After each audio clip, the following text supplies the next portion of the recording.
Velkommen til. Jeg er psykoterapeut Sanne Grote. Jeg kunne tænke mig at fortælle lidt omkring, hvordan det er at gå i terapi her hos mig.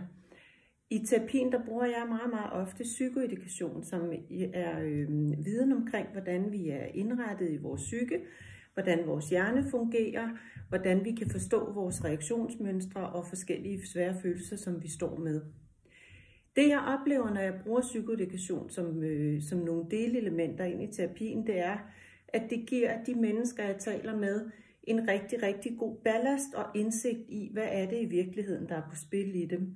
Og det gør faktisk, at det bliver et rart sted at være simpelthen, fordi det ikke kører med en på samme måde, fordi der er en forståelse omkring, hvad det er for noget, der ligger bag.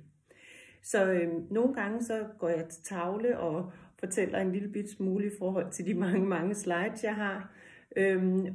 Og samtidig så sidder vi selvfølgelig også og har den her dybe samtale, hvor jeg møder dig lige der, hvor du har brug for at blive mødt. Men psykoedukation som et delelement er altså en rigtig god støtte ind i at få det bedre. Tak for at du lyttede.